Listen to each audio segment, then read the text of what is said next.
Good morning, students.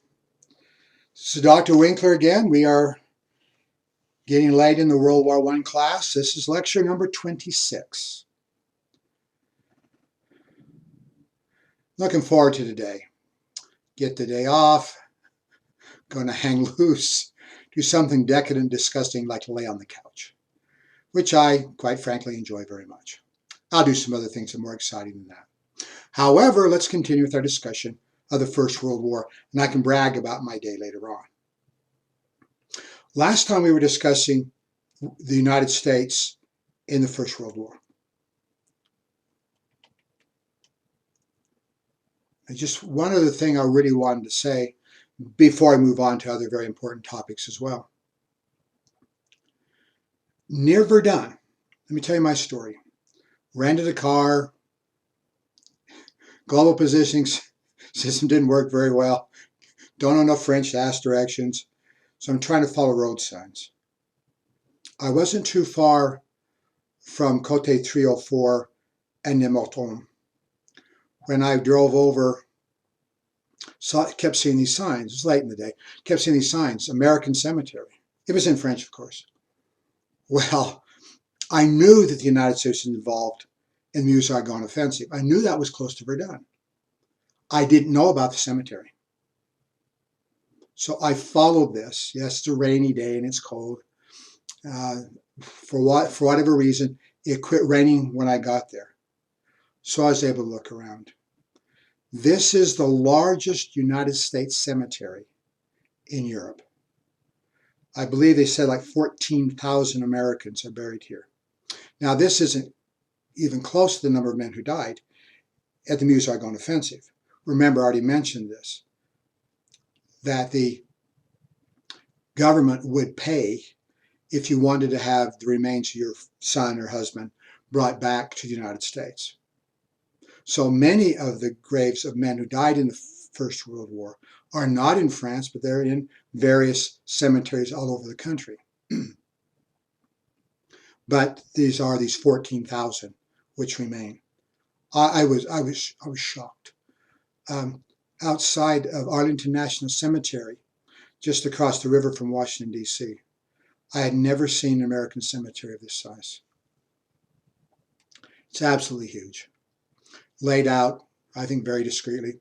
You can see up here on the hill, is a big memorial place, and there's a chapel there, cupola, the names of hundreds of Americans whose bodies have no known graves.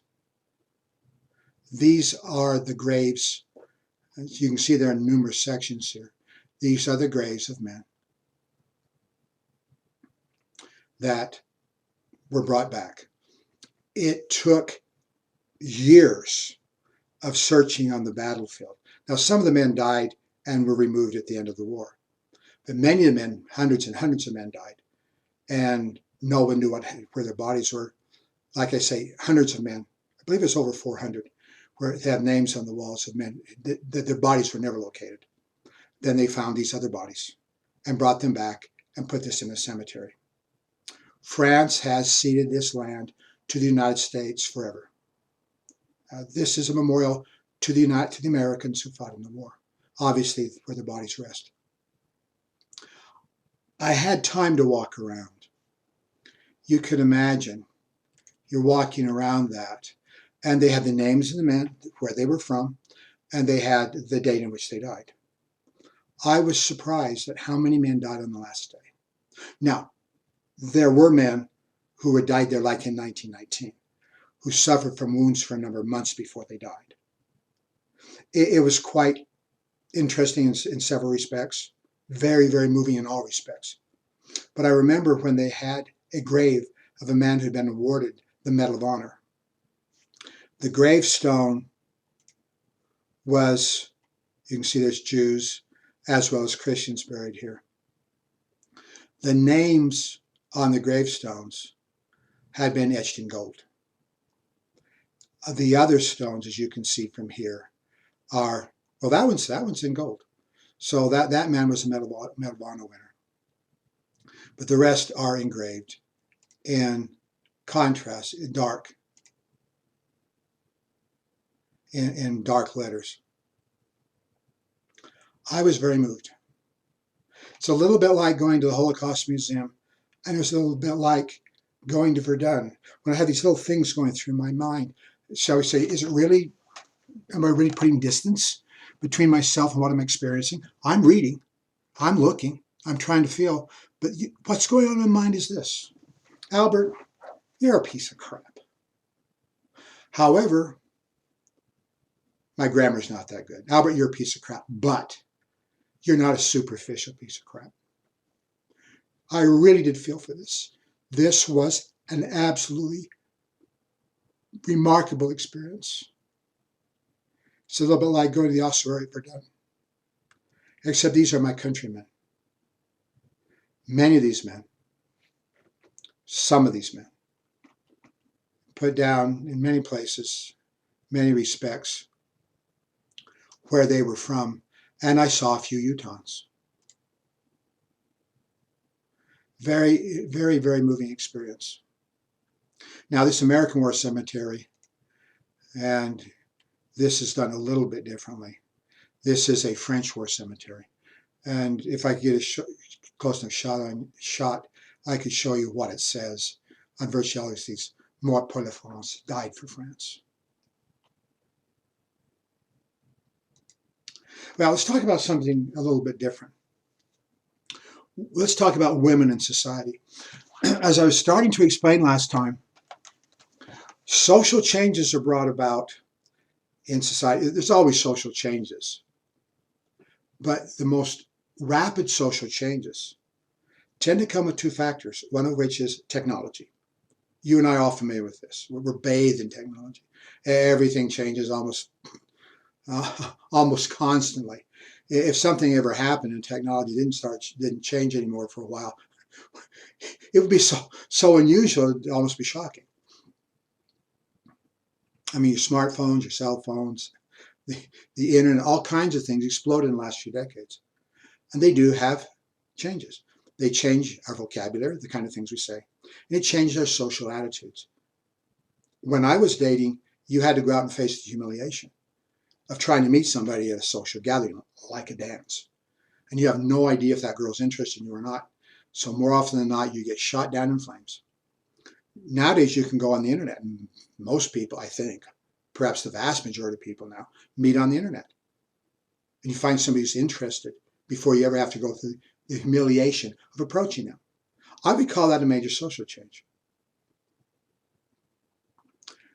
Can we say, however, that given the length of time we usually see in wars, a number of years, you'll find more rapid social changes due to war than probably any other factor. If you want things changed, war will change them. War causes great changes. Let me give you an example. Those of you who know something about American history, is probably all of you.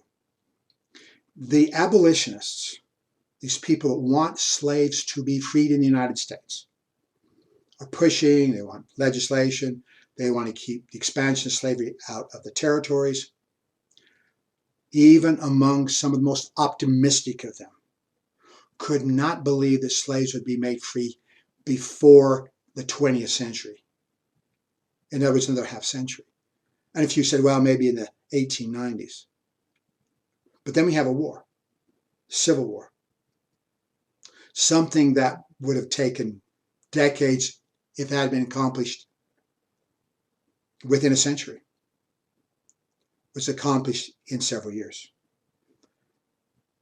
With the passage of the 13th Amendment in 1865, all slaves in the United States are made free. They did it in 4 years, rather than 40 years or 40 plus. That's a stunning example of social changes that can come down. There are numerous social changes all over Europe because of the First World War. I've already mentioned this. Remember the Tsar? There's an aristocracy that's owning land, controlling Russia. At the end of the war, they're gone. And they never come back. Talk about a social revolution. A completely different form of government takes over. Even though Germany loses the war, I'm going to argue the war did them some favors. In getting rid of the Kaiser and the aristocracy that's controlling Germany, you now have the opportunity for a freer government. Unfortunately, in 1933, this blows up in their face when Hitler comes to power. But at least from 1918 to 1933, Germany was able to rid itself of this level of aristocracy that's controlling government. Something else happens. There's a ruling family in Bavaria, southern Germany. And at the end of the war, they're thrown out. So it's not just the German state, the German nation, I should say. It's states within them that are also undergoing profound social changes. I guess the real importance of this for Germany is not really that it fails in 1933, but the aristocracy, once again, is gone in 1945. It takes a while, but Germany has developed into one of the more, shall we say, finer democracies in the world. Part of that is because of social change of the First World War. So there's a lot of things going on in a lot of different countries. Let's take a look at women. I'm not denying the aristocracies are gone in Germany. The aristocracies are gone in, I forgot Austria-Hungary, they're gone. The emperor's thrown out. I mean, complete change going on there. But let's take a look at women in society. There's another big change in what's happening socially because women benefit from the war itself. Okay. War causes great social changes. That's what I'm trying to explain right here. Women are spark plugs. They're helping get the war going. I remember, I should say, that I mentioned that there were actually women combat troops on the Russian front. Several thousand men. There's 7,000 women, I should say. There was a brigade. They actually did pretty good combat. They're very good snipers. Later on, the Russian, male chauvinist kind of thing didn't like them, so they tried to get the unit disbanded. But can we say actual combat by women is very, very rare in the First World War. But you can do something to support the army, can you not? Okay. And one of the ways you do this is to urge young men, to support young men in getting to the service. There's a tradition in Britain. We call it the white feather. You give somebody a white feather, that's a pretty grave insult. You're calling them a coward.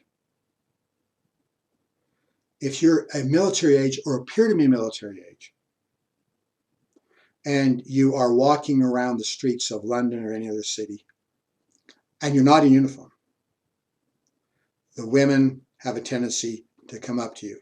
They're friendly, you don't insult womanhood. Walk up and hand you a feather. One man said that when he went downtown London, just like one afternoon, he's walking around, he had been given so many white feathers that he had enough to make a fan.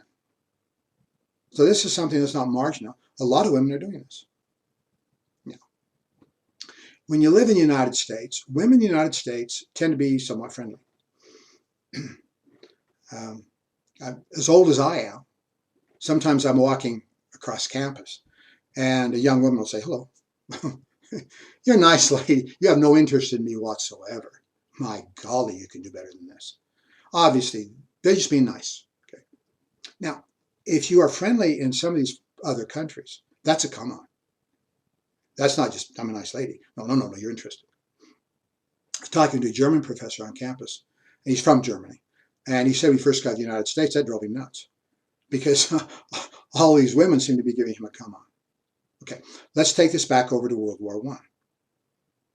There are women that will approach men. And they seem to be coming up, oh, smile, hi. Oh yeah, these young guys, you get pretty excited. The women walk up. Of course, when you get there, sometimes they might hand you a feather. On the other hand, then they give you the snub. Turn away. Okay, that's kind of an insult. So women are, in a sense, supporting the war by trying to get young men into the service. What do you do? What does your government do when your men are in the service? Well, the wives are left there. How are they going to support their families? You see, there's a lot of women who are not only are married but have children. So how are you going to support the family? We start seeing this in the First World War in a real major way. The government starts to support direct cash contributions by supporting them during the war. Now, this is a major step towards social legislation, when the government actually gets involved in a real way in supporting people, make sure they have medical care, make sure they have education, make sure that nobody goes hungry, nobody starves. Before the First World War, this was relatively rare. Germany kind of led out in social legislation. Not that Germany was very progressive in any real sense, but Otto von Bismarck, the Iron Chancellor, wanted to buy the loyalty of the people by giving them money, unemployment compensation, workers' comp if you're ill or damaged, old age pensions. Now, this is in Germany. It's not common all over the world. But after the First World War, social legislation becomes more acceptable and more common. Going back to the United States, my dad was in the Army during the Second World War. Mom had no job. She's got two little boys, my brothers. They're quite a bit older than I am. And talking to Mom about what she did during the war, well, she went to her hometown. And she got a house. And she stayed there until the end of the war. And of course, Dad was released some months after the war in 1946. How did you live? Well, the government. I'm the wife of a soldier. She got support. Well, this is going on in France, Britain, and other places during the First World War. Because there's such a press to get manpower, virtually every adult male in uniform, every adult physically able, physical and mental able man in a uniform. There's all kinds of essential jobs in societies that cannot be filled by men because they simply don't have enough men to fill them. There's no other recourse. You've got to use women. New jobs, yeah, factory workers, women work in factories. I'll talk more about that in a minute. Normally, women don't work in factories. You get in there, it's dirty. There are smells of machinery and oil around, something that ladies aren't really supposed to be exposed to. Secretaries. Nowadays, we tend to think in the term of secretaries as being female. Receptionists tend to be female. Secretaries tend to be female. That's not terribly common, actually, before the First World War, where you have tendency to have young men, service secretaries. The young men, of course, were going to be good typists and be pretty good at office work. Now, when the war ends and the survivors, not a lot of survivors, come back, they tend to fill these jobs again. But actually, as far as secretarial work, well into the 1920s, we start to see more women in these industries. Who drives your taxis? You got to have people drive taxis. There's all these jokes in the Second World War about the taxi driver. Remember, the taxi driver has a reputation in the United States. It's kind of being a little bit mean, a little bit brusque, and foul-mouthed. The Second World War, when a lot of women became taxi drivers in the United States, the idea that she had a stunning blonde, she's really good looking. And as she turns around, she's got a stogie in her mouth, swearing like a sailor. You cotton pickers, doing things like that. Well, that's even though about 1 million workers, 1 million women go into U.S. industry near the First World War, which is much less than what was about 4 million in the Second World War. So the United States lags a little bit, but there are more women in the workforce in the United States because of the First World War, but not to the extent we're going to see in Britain, France, Germany, and other countries.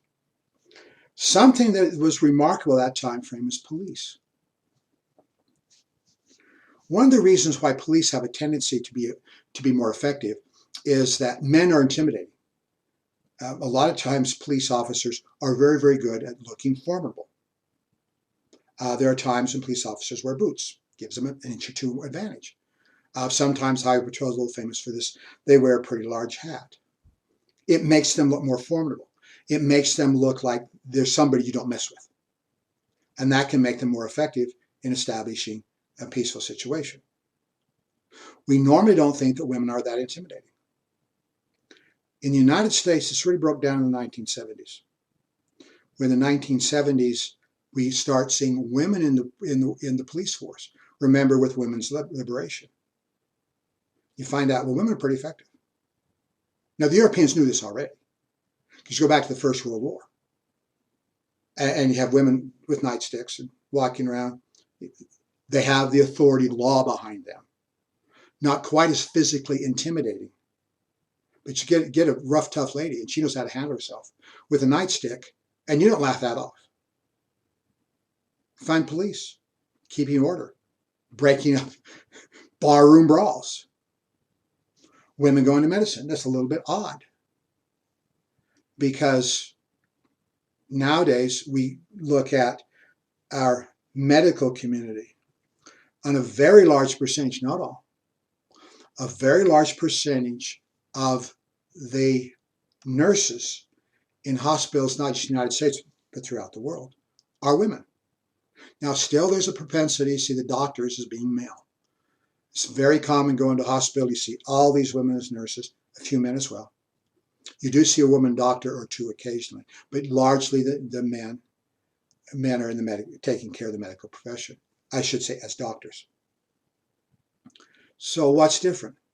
You see, during wartime, women, if you're a nurse, you're taking care of a man. He needs to be bathed. If he's bedridden, can't get up and bathe himself, he's got to be clean. Well, there's all kinds of body parts involved there. Somebody's got to do it. Whoa, society's going, aren't you a little bit too close to men? Not only are they men, but you're not married to them. Look what you're doing out there. Oh my goodness. And of course, you're going to clean up their bodily functions. You're going to be changing dressings on them. You see, before the First World War, this was viewed as it's socially unacceptable. You really don't do that. But because of necessity during the First World War, we see a lot more nurses. And remember, my opinion of nurses and the medical profession during World War I is very high indeed. If you go to the United States and look at farms right here, we still have a tendency to see division in labor. In the farm sector, of course, the family farm is virtually gone. They're virtually sold out to these enormous conglomerates where you have like a big business are actually taking care of the farm sector. But even at that, we have a tendency to see women more domestic and the men out on machinery and plowing the fields, those kinds of things. Now, that's in the United States. In other countries, it had been more acceptable earlier on for women to be out working in the fields. The first few times I went to Europe, I was actually surprised when I saw women in the fields doing what I consider to be hard manual labor. Bringing in straw, raking areas. So this actually predates the First World War. But can we say this extends it dramatically? Because in the farm sector, a lot of men are drafted. A lot of men go into the military. And even though women had been doing heavy manual labor before, we see more heavy manual labor taking place at this time by women. Spies, well, women have the ability of getting men to talk. Women have the ability to be trusted a little bit more. Women do have the ability to fit in certain areas as far as spying is concerned. So a lot of the spies in the First World War are in fact women. We see, and this is just scratching the surface, can you see now the social relationship of women to society is changing, and it's changing in pretty dramatic fashion. Now, I remember I mentioned Mata Hari. I don't know if I need to repeat her or not. She is the most famous spy in the First World War, or was she a spy? The case against her is largely circumstantial. Was she involved in getting secrets? She probably was. Is she involved in passing the secrets on to the Germans? Quite frankly, that's not necessarily been proven. Can we say, as a look in the spy network, and I did work for the CIA back in the 70s, You know, one of the best ways to get at people is money. You can appeal to their loyalty. Do you believe in capitalism? Do you believe in communism? More often than not, do you have money for me? That can buy an awful lot of, I guess I'm using a pun here, that can get you an awful lot of influence. Did she take money? She probably did. But was she in fact innocent? I think that the jury is still out on that one. But remember, she's the idea of the femme fatale, which is very popular in movies and very popular in novels, the good-looking woman who will seduce the man for his secrets. And I'm not saying that doesn't happen.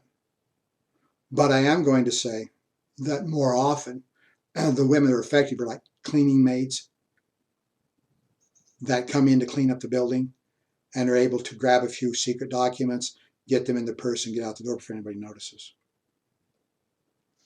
Let's talk a little bit more about women in munitions factories. Factories, all kinds of factories, where women had not been allowed to go in before. Women go into munitions factories. I've alluded to this earlier, but let me come back and give you a little more detail. Remember, you go into factories and there are explosions.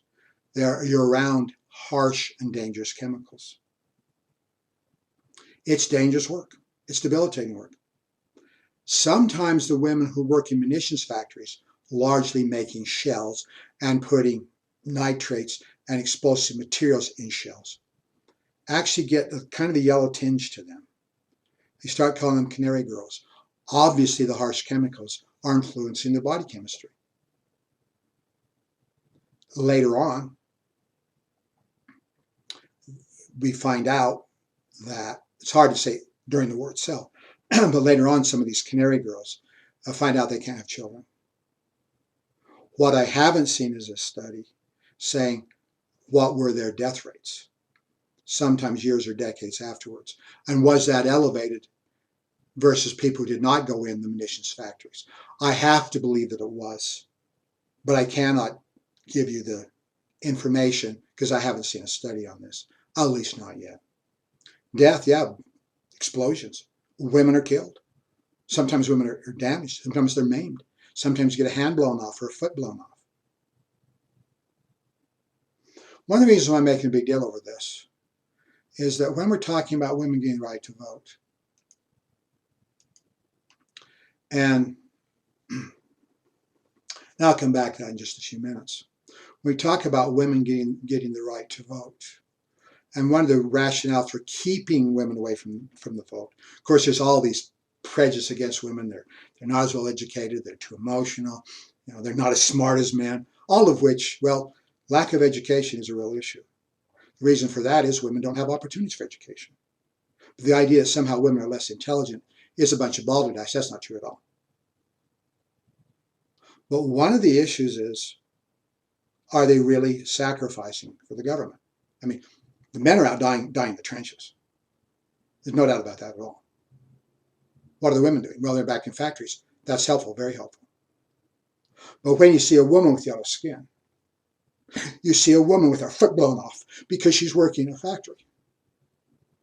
How do you tell her she doesn't make a contribution to your country?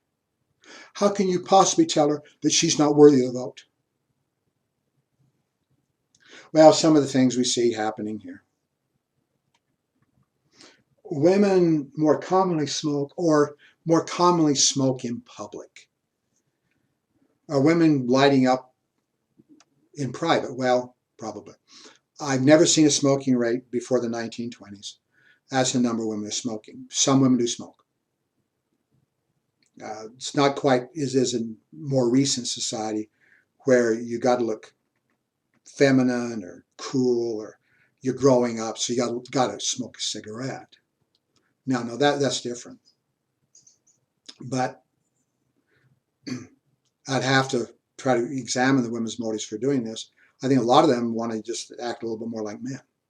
Nonetheless, we do believe that women are smoking at least more often in public.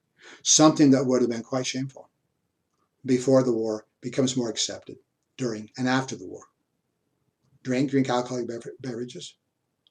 Women are supposed to be genteel and sip the wine at dinner, that kind of thing. We're talking upper class women in this case. Is it more acceptable to get a drink and take a few belts in public? It is more acceptable. Use makeup. If you want to go back to Victorian England, remember Queen Victoria dies in 1907, 1903, I believe it was, and she's really quite stodgy. Talk about a prude. Her wonderful husband, Prince Albert of Saxony, I believe he died, was it December 1861? Anyway, she wears black for the remainder of her life. She obviously loved the man dearly. They had a very successful marriage, a lot of kids, but she wears black.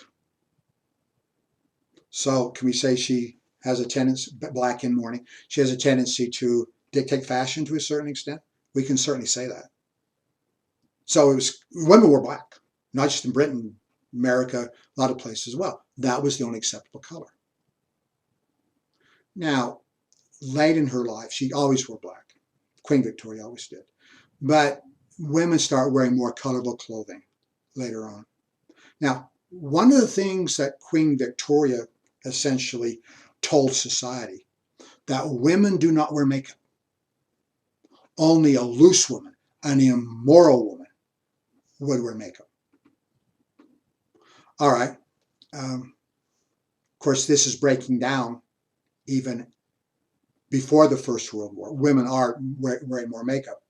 And in reality, it's not just immoral women, it's fashionable women. You want to look a little better, you wear some makeup. But by the time you get the First World War, the whole idea that only immoral women wore makeup is virtually out the door. And there's no social stigma. So women are using more makeup. Short skirts and hair. Being a woman was challenging, particularly before the First World War. It's just taking care of yourself. Women were supposed to have long hair. Now, it's not flowing down the middle of your back. You would wind it up, put it in a bun, put it underneath your hat, for example.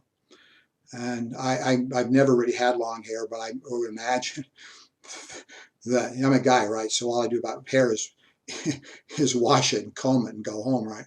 But if you have longer hair, I think it's more challenging for women to take care of this. Dress, if you're a high-class woman, a lot of times you have all these little buttons going down the back of your dress, for example. Women, some high-class women couldn't even dress themselves. You'd have to have a house servant do that because you couldn't get at the buttons and there's too many buttons if you could. A fashionable woman, she had the morning wear, one dress, the afternoon wear, different dress, the evening wear, different dress. Now I'm going to say fashionable women, in other words rich women, are just showing off their wealth. And there's all these ostentation displays of wealth. And a lot of that is having dresses with an awful lot of cloth involved. Well, things, and like I say, some of this is in motion earlier. But can we say it sped up dramatically during the First World War? Women start cutting their hair. It's just easier to take care of. Now, if you're a factory worker, and what you're going to have to do is get up at a certain hour, get up early in the morning, get yourself some breakfast, and get yourself down to the factory. Do you really want to mess with all of this? You probably don't. It's a lot easier to take care of short hair, short skirts. You go in, I mean, it got ridiculous around 1900. Women were in all these petticoats. And like I say, once again, fashionable women, wealthy women, tend to wear a lot of clothing even after, shall we say, middle-class women, poor women, are trying to dress, shall we say, more comfortably. So you're using less cloth. Now, if you're in a factory, and there's machinery all over the place, and you have a lot of cloth around you, and now you get caught in machinery, you're dead. It'll suck you in and kill you. So there's very good reasons why you have less cloth. And once again, if you're on a factory floor, and you have your hemline is down to your ankles, or maybe sometimes women, when they went upstairs, they'd have to pull their skirts up a little bit, showing a well-turned ankle. Of course, the guys are standing around going, man, now that's a nice ankle. But when you're doing those kinds of things, obviously you've got very long dresses. Later on, during the war particularly, actually, it starts before the war as well. Women are wearing clothing that is more comfortable, it's easier to get in and out of, and it's a lot less dangerous on the floor of a factory. It's like a women's fashion, it's just a little bit. There was a dancing couple, Vernon and Irene Castle. And this is during the First World War and before. Vernon Castle was killed in the First World War in 1918. So what they're actually doing is popularizing, they're dancing on stage for people. They're popularizing the foxtrot, which had been around before, but well, if you're dancing around on the stage, Irene Castle realizes that you can't have an awful lot of thread, or you're going to have all these problems. So what she does is starts wearing clothing that is more comfortable. You can move in better. She popularizes the castle hairstyle. Notice it's short. Here's a picture of her and her husband dancing. Notice she doesn't have an awful lot of petticoats. There's an awful lot of thread down here. And even though we're not going to say, I would like to get a better view of that. Even bigger view, big. They're all the same size. Even if the hemlines aren't going up like they do to mid-calf in the 20s, and eventually mid-knee with the Flapper Girl in 1927, we are seeing that we're using less cloth, we're using more comfortable hairstyles, and the hemlines are not on the floor anymore, at least not down to the ankle. So she helps to set a trend, but the trend is in motion even without her.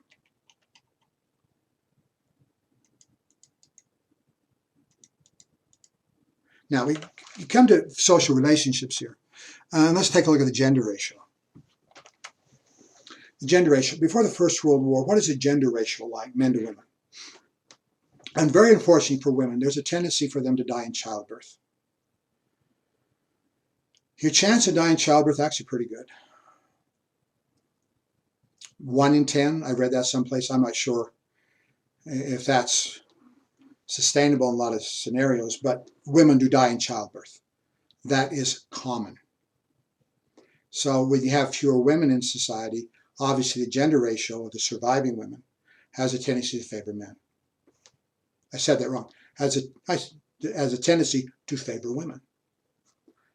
There are discussions on when children are little, how many more boys die of disease versus little girls. Some people say boys die faster, but before the First World War, I'm not sure that's completely true. In any event, before the war, the gender ratio has a tendency to favor women. Now, if there's more women in society, you can call your shots a little bit better, can you not? The gender ratio really goes nuts in the United States. This is well before the First World War, but it's been going on for a length of time. You see, until the United States closed its borders to immigration in 1924, we have large numbers of people coming primarily from Northern and Southern Europe, Western Europe, into the United States. It is almost unheard of to have a single young woman come by herself. Now, she can come with her family, but by herself, that is rare. That's dangerous. Something else, of course, young men do come, sometimes in groups in large numbers, that are single young men. And they come over here, and who do you date? Now, while I'm picking on the United States, let's go west in the United States. In the American West, California, Nevada, Arizona, places way out west. Once again, a lot of guys go out there trying to make their fortune, trying to find silver, mining, gold, whatever, and very few women come. Now, if you're a teenage girl, you're 14 years of age, and you're in California, crud. Guys line up to ask you out. Even in the eastern part of the United States, women that normally nowadays we would say are taking relatively menial jobs, like housemaids and cleaning somebody's house. We kind of look down those jobs nowadays. and even women, shall we say, in lower levels of society. We're talking about, I got boyfriends all over the place. Man, all these women, all these guys approaching me all the time because you're hot property. When you do that kind of thing, women can start calling the shots. Why should I hustle a man? They'll hustle me. I asked my mother about this. Mom was born in 1917, so she wasn't around before the First World War. But her mother was. My grandma from Mexico.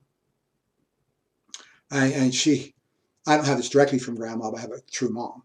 I say, oh yeah, women are on a pedestal. Women were up here, and men are up here. And mom said women didn't have to treat guys well because they'll always come back because they have no choice. We have a major shift in the gender ratio because of the First World War.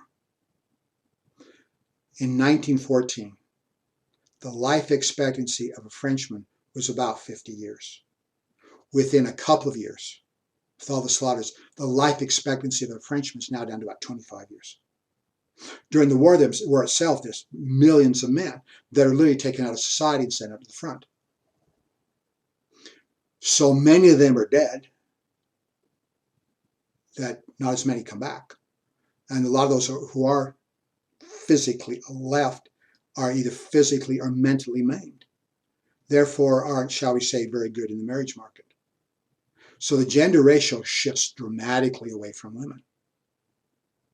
Now, rather than sitting around and expect the guys to come to you, if you want to meet a man, you're going to have to be more aggressive in meeting men. People have argued that's one of the reasons why women started wearing more makeup. We believe during the First World War. Is Irene Castle wearing makeup?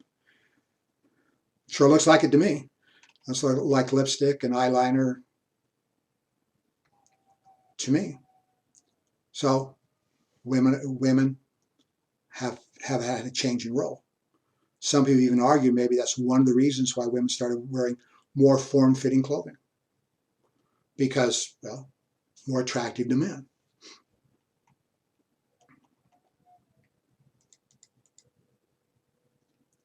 I have read a book called, Sexual Behavior During the First World War. The thing stinks.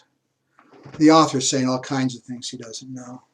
One of the things he was saying, well, when all the men are gone, the women look to each other for sexual favors. What a bunch of hogwash. You can't just snap your fingers and change your orientation because there's no guys around. I don't believe that at all. However, we can demonstrate a few other things. Sexual favors. See, you're trying to do something for a guy, going all the way back up here to the white feather. These women are doing things to try to get guys to join. What we don't know, because gentlemen and ladies do not really say this, were the women offering them sexual favors to join.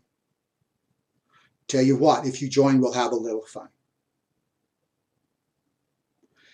If that's the case or not, we can't be quite sure. I imagine it happened on some occasions.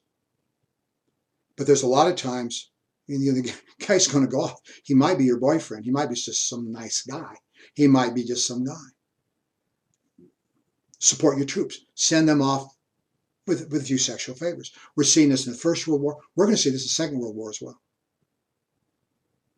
I can't speak for women, but I think some of them were thinking, well, maybe this is my patriotic duty. In reading some guys' autobiographies, in the First World War and Second World War, talking about their liaisons with women. In reality, some of the women are actually talking about this as like it is their duty to do this. Even though with men, they don't even know or necessarily even like. Births down, of course, fewer marriages, fewer men to marry. Men at the front. If your husband's at the front, you're not going to have any children. Births don't go down. However, illegitimacy goes up. Illegitimate births to people that are not married. Can that be a big problem? My brother-in-law, Richard, was born in 1945. My sister found out years ago that he was born to a woman whose husband was at war and somebody took advantage of her, whatever. And therefore, my brother-in-law Richard came into the world. Of course, they put him up for adoption, adopted by a couple down in Salt Lake City, but see, this kind of thing happens all over. During one of my brother Melvin's, one of his best friends, the roommates in college, was one of these kids that was born during the war. Somebody gave them up. Obviously, the husband was gone or the mother wasn't married, whatever. This is very common in wartime. Divorce goes up. Now, compared to the modern divorce rates that we're familiar with in the United States and many other countries, the divorce rates are still very, very low. But during the war and after the war primarily, we see the divorces go up because sometimes these men come back with so many mental problems, they're actually so brutal that they can't make good husbands. Registered prostitutes down.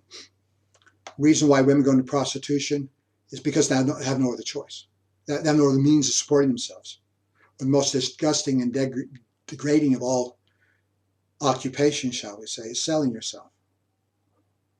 Registered prostitutes go down. Why? Because their clientele, the guys that are paying for this, young men, they're at the front. And something else, jobs are available all over to women. So women can get other jobs. Now, one of the problems we see, or we think we see, is that registered prostitutes, you're in a registered brothel, a legal brothel. These women were examined frequently to see if they had venereal disease. The idea is if a man has a liaison with one of these prostitutes, he's less likely to get venereal disease. Remember, venereal disease can take you out of combat, so governments are very, very concerned about that. Of course, the idea of what we call amateur girls, the girls are sleeping around with the guys, maybe to support them, maybe to help them.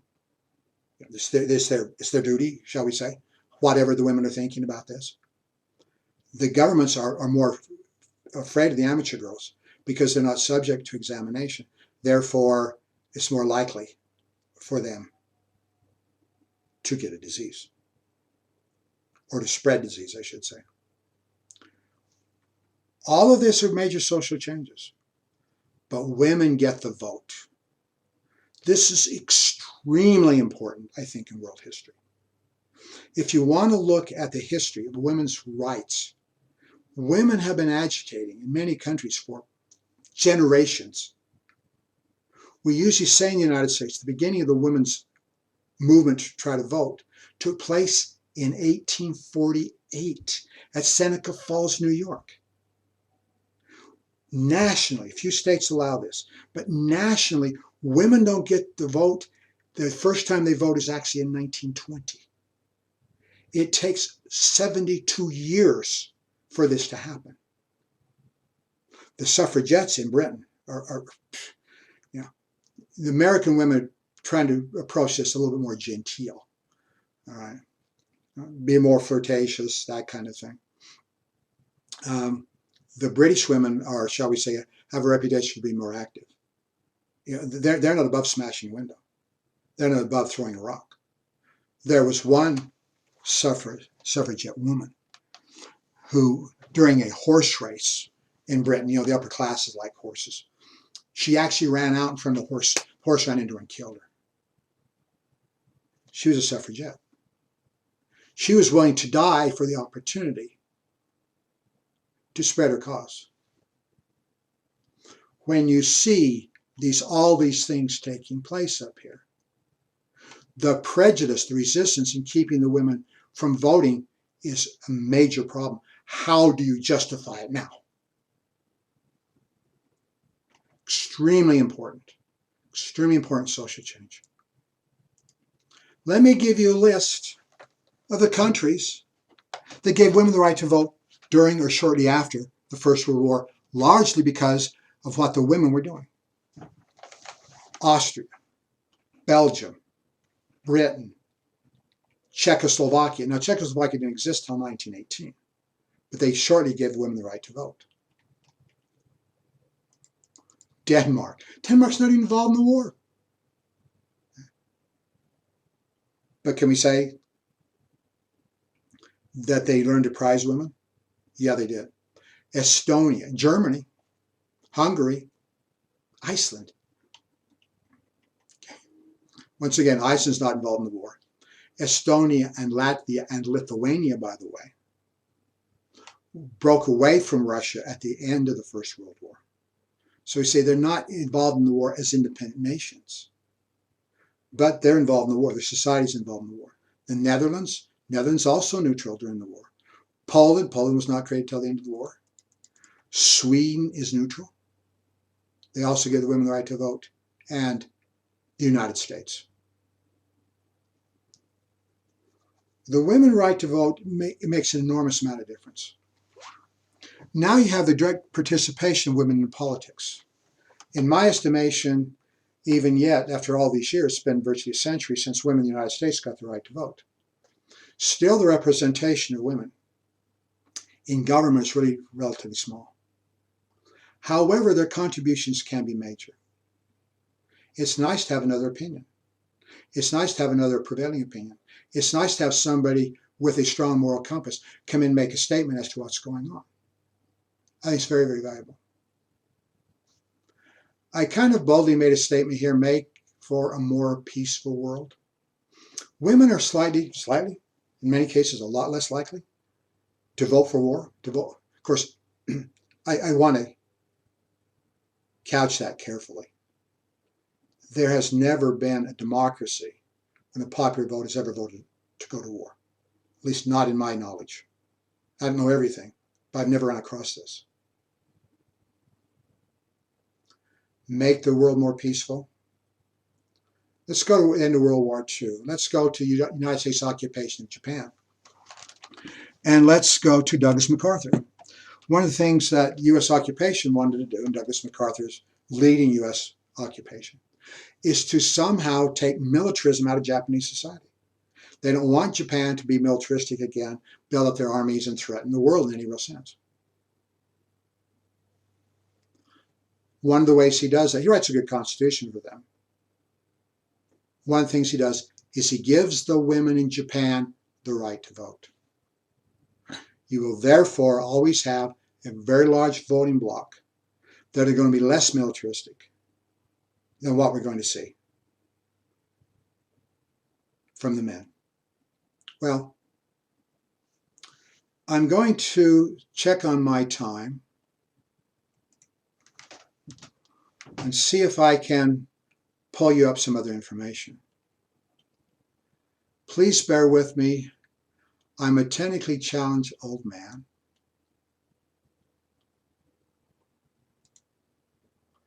Now I'm going to see if I can show you something else. Goodness, didn't expect that to happen. So let's see if I can get over here.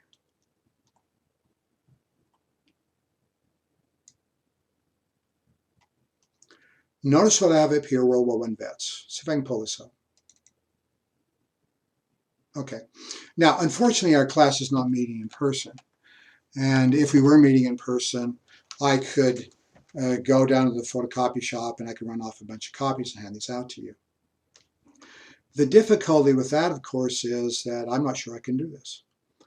But I would like to show you a few things. Now, the real reason why I'm showing you this is that often students will come to me and say, "Oh, Dr. Winkler, have you seen this movie?" And I go, "Yeah, maybe yes, maybe no." You see, it's not just your generation, my generation, going way back to the development of film as a medium of entertainment, that people tend to look on the screen and go, even back in the 1920s, guys are going to silent films. They look up there and they see guys dressed differently than they are, and they go, "Oh, that's how you treat a woman. That's how you act in society."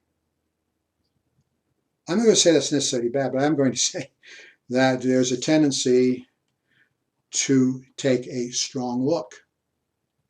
So see if I can bring it over here. Does that work? Hey, how about that? I'm going to start believing in myself if I'm not careful.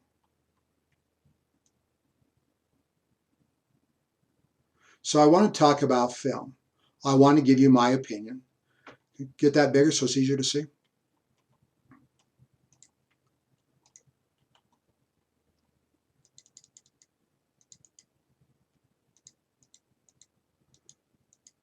Let's try that and see if that works.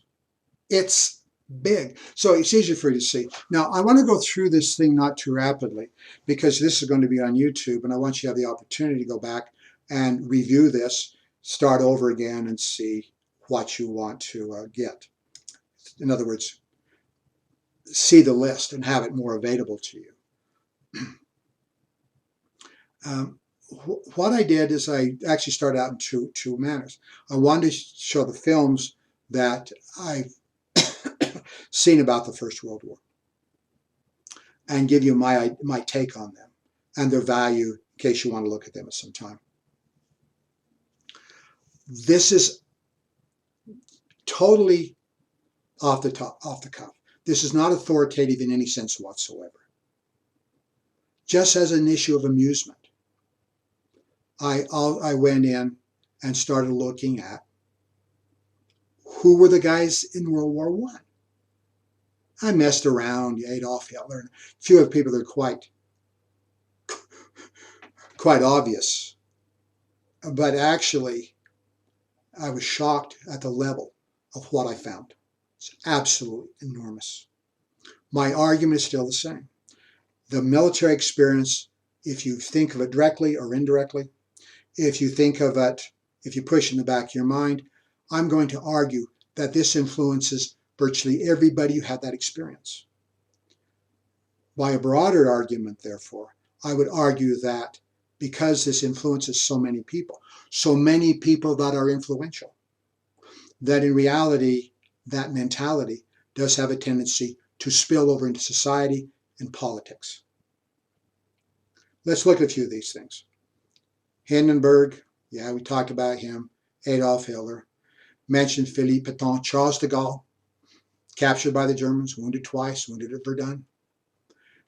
American President Herbert Hoover was not in the military during the war. But remember him bringing relief to the Belgians and the French for years. He was subject to attack, and he was actually wounded when a window was burst by a shell and the shards went through his arm. Franklin Roosevelt was also not in the military. He wanted to be. Oh, goodness.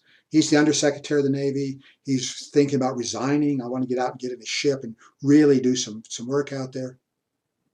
However, as Undersecretary of the Navy, he did visit Britain, and he wanted to go see the battlefields. He was actually at Verdun, a number of battlefields which he visited. And at the time he was there, a few Germans lobbed a few shells over. That's quite an experience. Harry Truman was a combat officer. He was a captain of artillery. You remember using French 75s. He was actually directly involved in combat in the First World War.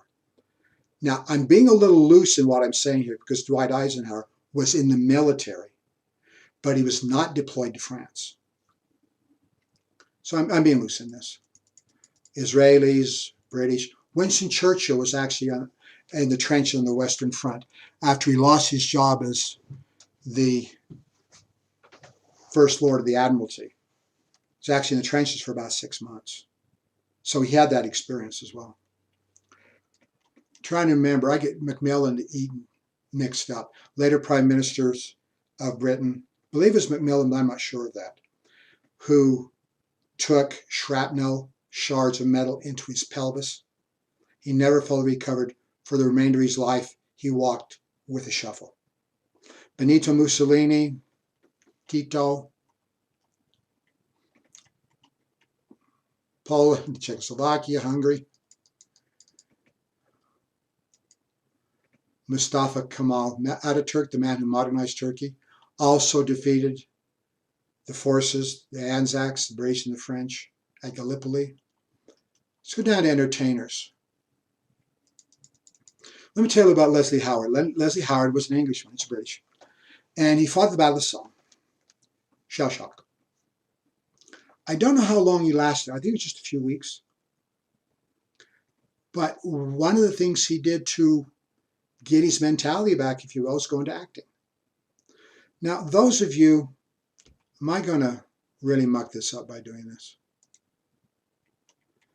Let's try this and see if I don't destroy the world here.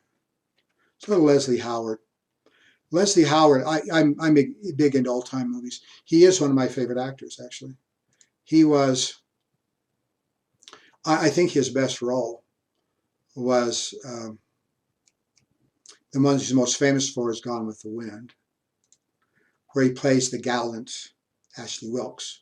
This Olivia de Havilland, remember, she turned 104 on July 1st of this year. She's still alive. The gallant Ashley Wilkes. My favorite role of his is Scarlet Pimpernel. But any event, I thought he was miscast. One of the reasons why I thought he was miscast, he's an Englishman playing an American Southerner. Of course, Olivia de Havilland's an Englishwoman. She's playing a Southern belle. Nonetheless, they sold it very well. But in looking at Leslie Howard, I said, this guy's miscast. They have him as a leader of Cobb's Legion. Cobb's Legion was a Confederate unit during the Civil War. It actually did exist. Now, there was no man by the name of Ashley Wilkes in it. This is totally fiction. But what he actually did was this. In the film, they have him, and I don't have a glass, I have my water here. And one of the scenes, he's talking to the man, and this is before the war breaks out, literally within hours. And he's holding this, and he says, well, the miseries of the world are brought on by war. And when it's over, we never remember what they were thought about. I remember seeing this movie a number of times. You wimp. This guy can lead men into battle. And they have him just being too morose, and my world's going away. Like, he has no backbone. Later in the motion picture, he talks to Scarlett about, I saw men crumple up in agony when I shot them. And I'm going, this guy should not be in this role. He's not selling that to me. I could not have been more wrong. He was the real deal. Did he see men crumple up in agony when he shot them? I do not know. But those eyes that are talking about the horrors of war, he knew. He knew personally. Ronald Colman. You go, and I do like Turner Classic Movies. That's where you get all the old movies. And they do these little bits on Turner Classic Movie about important people that were in the film industry. And they had James Carradine. He's been dead for like 10 years ago now.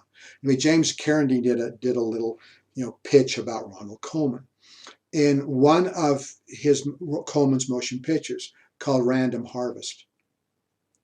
He's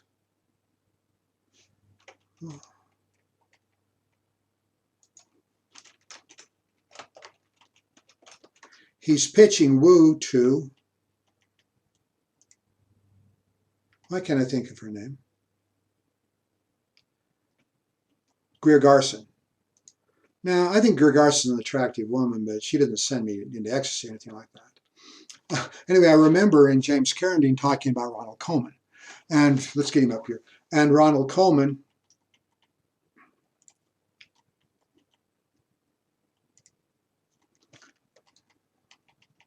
nice looking guy, right? He had a magnificent voice. Anyway, James Carradine said, I want to be Ronald Colman. Because then he can pitch to all these good-looking women. Really? Do you want to be Ronald Colman? Months in the trenches? Severely wounded in combat? Walk with a limp for the rest of your life? No, maybe before you start praising these people's lives. And is giving a pitch to Greer Garson worth it? Well, Humphrey Bogart was in the Navy during the war. Some of these other people, Claude Rains, I already mentioned him in another context. Claude Rains had a brilliant acting career. Played in Casablanca, played in Lawrence of Arabia. He's blind in one eye, almost totally blind because of a gas attack.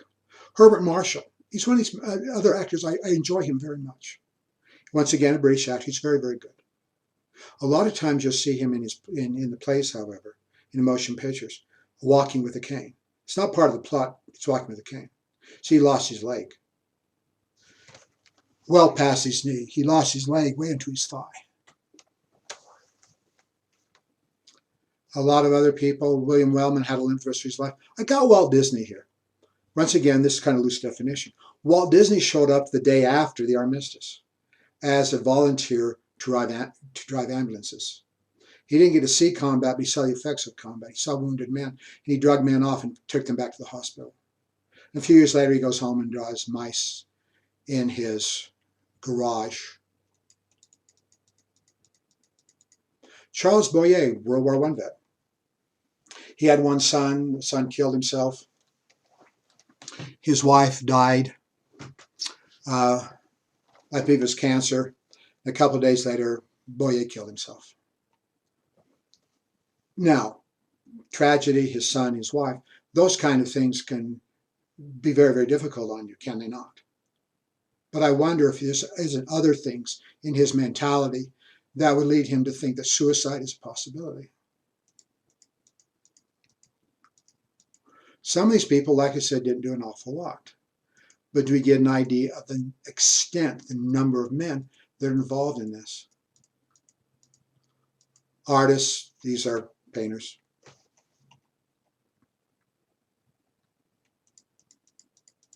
Writers, Ernest Hemingway. Ernest Hemingway was brilliant in many respects. This guy could do wonders with a simple sentence. I mean, I can't write well compound and complex sentences. But he'd write a simple sentence and he'd just be magnificent in the kinds of things he was expressing and his ability to express them. I add an admirer of his writing ability. Well, he was an American volunteer. He was deployed in Italy. He got an award for pulling off wounded troops. He got an award from the Italian government. He was severely wounded. Well, he comes back. The guy's an alcoholic. He drinks too much. I believe he had like 4 marriages and I don't know how many trysts. He probably doesn't know either. Sleep around all over. And then late in life, he killed himself. Okay, messed up veteran? Yeah. Maybe the suicide helps understand what this guy was going through mentally. Faulkner, I haven't read Faulkner. My wife has. And this guy is just brutal, according to my wife anyway. He's considered to be one of the greatest of all American writers. But his brutality, his harshness in his writing, does that have anything to do with his military experience? Now, remember, I'm using loose definition. Agatha Christie, a creative genius as far as detective novels, murder novels are concerned. She's not involved in combat, but she was involved as a nurse. So she got to see plenty. Tolkien's become very famous because of the motion pictures. When I was in college back in the 70s, everybody was reading Tolkien. You'd read The Hobbit, and then you read the trilogy, the Rings trilogy. And people were packing these things to class. And I said, well, do I like them? So I read The Hobbit. I've never read the Ring trilogy, but I read The Hobbit. I'm going, you see, I read Edgar Rice Burroughs, Tarzan novels, the Moon Maid novels. When I was like 13 years old, I read like 12, 13, 14 Tarzan novels. He wrote over 20. I didn't get through all of them. I eventually outgrew him. So when I was reading the Tolkien, The Hobbit, I'm saying, I've already read Tarzan. Yeah, you're going through the forest, people are attacking, people swinging on vines, coming down. I'm going, I don't need to relive my 12 to 13-year-old. I can go on. Now, the people who have read The Hobbit saying the Ring trilogy is much better. I will take their word for that. I have seen the motion pictures. Very fine piece of work. But there are things we see in Tolkien as a World War I veteran. In Tolkien, we see the hobbits that come back from the wars and they're kind of messed up. There's one scene, I believe, in the Ring trilogy where he's looking through the mud and you see the faces of the dead down there. Tolkien was at the Somme. Tolkien was at Passchendaele. He saw the corpses in the mud.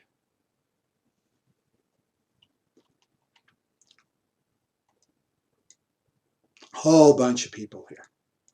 Some people write about the war, sometimes they don't. Wittgenstein, severely wounded, captured, one of the more important philosophers and writers.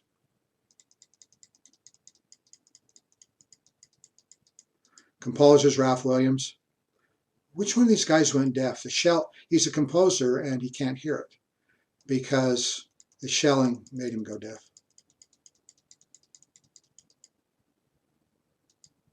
Now, this was my point right here, World War I flicks that I have seen. These are in no particular order. These are like a stream of consciousness. What I have done, of course, I can say these are the movies I've seen, and people say, well, what are the good ones? Remember, I'm just some guy. I'm not a film historian. So, but when I went through these things, I decided that, well, from my opinion, to help you understand the war, I've given these things a asterisk rating, 1 to 5. 1 is pretty bad. Now, I'm not rating what I consider to be the important part of the movies. For example, The African Queen is a film about World War I. The time takes place during World War I. You have to understand World War I to know what's going on. It's a very good motion picture, but there's so many distortions that doesn't really help you understand the First World War. So I'm not trying to judge the quality of the film. I am trying to give you ideas. If you saw this, in my opinion, would this help us understand the war? There's a few, and I give everybody a rating over here. The only one I give a 5 asterisk rating to is All Quiet on the Western Front. There are a bunch of others, which I give 4 to. I would say anything with 2, 3, or 4 are certainly worth seeing. Some better than others. But once again, students say, well, you rated these, what are the best ones? Okay. All Quiet on the Western Front is a stunning piece of work. It was remade in 1979, also very much worth seeing. But I think the original one is better. Now, I want to give you a caution about this. Years ago, they found the deleted scenes from the motion picture. And then they put them in. Now, when I buy these scenes, you go online and buy them. They've put the deleted scenes in there. Well, there are reasons why you delete scenes. What I think I see, having seen versions of this earlier and versions of this now, is just all this shelling going on. Well, I get the point. You don't have to have numerous shelling scenes for me to get an idea what it's like. So with that caveat, this is a stunning piece of work. This is the best film I've ever seen, trying to give you an idea of really what it was like. There's been times when I've taught the World War I class where I thought I had a little time, and I showed the students this once. When it was through, I don't know if it fazed my students or not, but when I was through, I said, I want to talk to you, but I can't think right now. It's still that moving to me. Lawrence of Arabia, stunning motion picture. The cinematography there is only matched by Dr. Zhivago. Stunning piece of work. Talks about what Lawrence of Arabia was doing. Talks about, very importantly, about his insanity. He did go insane. That's something you don't see very often in motion pictures. The Big Parade. The Big Parade was the most widely admired motion picture made in the silent era. Not only that, until 1939, when Gone with the Wind came out, it was considered to be the most important, impressive motion picture that had ever been made. It is a stunning piece of work, though it's silent. Many years ago, back in the 70s, I was in graduate school. And I got an award from the history department for having done the best paper by a graduate student that year. That's nice to say. Looking back at that paper, I probably could have done better. Anyway, they had this big deal. They had History Week, and they had these people come in. They invited King Vidor, the man who made the Big Parade, to come. Now, he's been dead for a long time now, but he's there. I got to meet him. Talk about gracious. I'm some schlemiel. I'm just some kid. And he's praising me because I did such a good job to write this paper. King Vidor did the big parade. I wish I had my life to live over again. Maybe next time I would do it right. I had the opportunity to praise him for that. And I didn't do it. J'accuse in French. We have the dead coming back to life and accusing the living. Paths of glory. I've already mentioned that in another context. Now, I do want to mention Blackadder Goes Forth. The British made a comedy series of 6 episodes, 4 of which are worth seeing. The other 2 are kind of sleazy and stupid. But they're all about the First World War. The last one, called Goodbye Ye, where all the main characters are killed, is the most brilliant historical satire I have ever seen. It's about 25 minutes long. I would try to show it to you, but I don't think I could make it work. Of all the things that you can see very easily here, take a look at this. Now, if in all over Britain, Canada, United States, a lot of times teachers try to give people an idea what the students an idea what the First World War is like, will show them this. It's very negative. And it's a comedy. Like I say, it's a satire. They have Douglas Haig there with little man, and he's playing with them on the board, and he kind of goes like this to wipe all of them out. There's Captain Darling, make fun of his name. Captain Darling begging for his life. They were saying to the French, please, gets down on his knees, please, I don't want to die. Oh no, you go out. It's really very biting satire, and it's brilliant. If we had time and I was in class, I would show you this film and ask you, do you think this is right, or do you think this is wrong? Historians have come down saying, well, you're making the British look bad. Well, it's very easy to make the British look bad. Even among professional historians, this is somewhat controversial. I happen to be among those who do believe that it's telling the truth, no matter how horrific it is. Now, Oh, What a Lovely War, I've showed you a few songs from it. It's putting the songs that the men sang during the war on film. Really fun to do. Now, one thing I want to say as we go down these things, these are all different. This is not just the same kind of thing. They are somewhat different. Testament of Youth, Vera Brittain, the nurse I've mentioned her to you a couple of times, wrote an autobiography. These are film adaptations. I think this one is definitely worth seeing.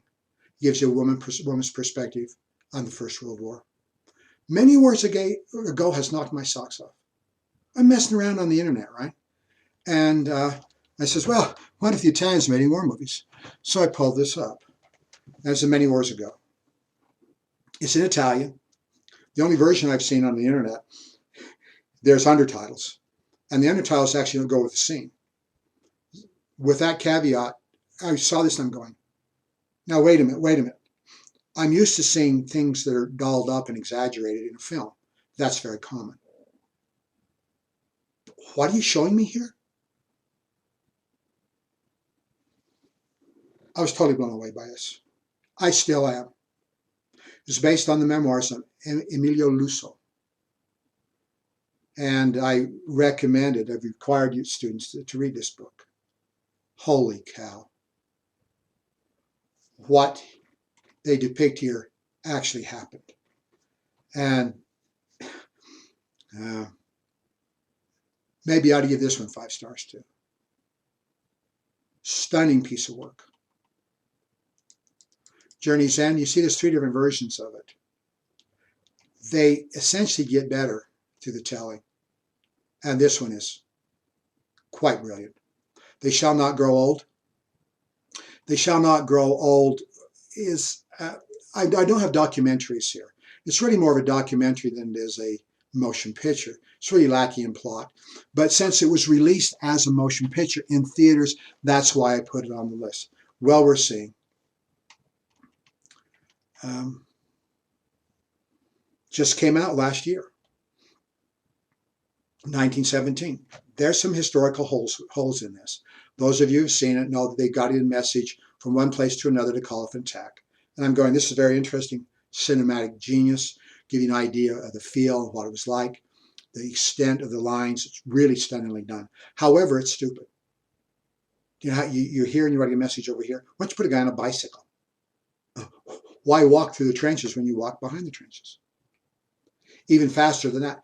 And remember, bicycles is how you communicate when other communications are not available. With the front lines, the back lines, guys on a bicycle. There's something else you could do. You could put a message in a plane and fly over and drop it. So with that caveat, it's a stunning piece of work. Gallipoli, I just discovered Gallipoli like a week ago. Gallipoli is made for a television movie in Australia. It's in 7 episodes. I'm just finishing watching episode 6. The way I found this is on Amazon Prime. I'm already paying for Prime. I might as well watch the movies. The first episode, it's overdone. It's too much hand-to-hand blowing up kind of thing. They do introduce throughout the film a little bit too much hand-to-hand, but they have character development. They're making not only the Australians be human beings, but the Turks to be human beings. And the people on the other side don't want to kill themselves. They actually have characters that are newspapermen. We have characters that are generals. And you see this on different levels to give you an idea of the stupidity. The first episode is the one that is, I say, a little bit gory for gory's sake. But overall, we're talking about a brilliant piece of work. Now, I've gone over. Oh my goodness, I've gone way over. Please excuse me. I'm going to go down through this. And so if you don't have a handout on this, you can review and look and see what you think of these various things. I'm so embarrassed. You know, I'm not supposed to be mean to you people and torture you needlessly. And here I am making you suffer. I apologize. Please forgive me. Some other prominent people don't fit in the other categories. I'm not related to Johannes Winkler. I'm sorry, I'm not. He has a cool guy with a cool name, but I'm not related to him. Other areas, war flicks and other genres, just putting them here for your interest. I have taught the World War II class a number of times. The students ask me the same question. What are the good World War II films? The ones I can remember seeing, World War I films cover like 1 page. The World War II films I can remember seeing covers like 2 pages. But what are the ones which I would give the asterisk to, saying they're the best ones? And here they are. So World War II. I'm embarrassed about Korea. There's a lot more films about Korea than I can remember seeing. I've got to go back and review those. In any event, thank you. Forgive me. I will go in sackcloth and ashes. But I appreciate you sticking with me. I appreciate the fact that you're interested in these topics. And I appreciate the fact you're such good students. And we will see you next time. Remember, this is Lecture 26.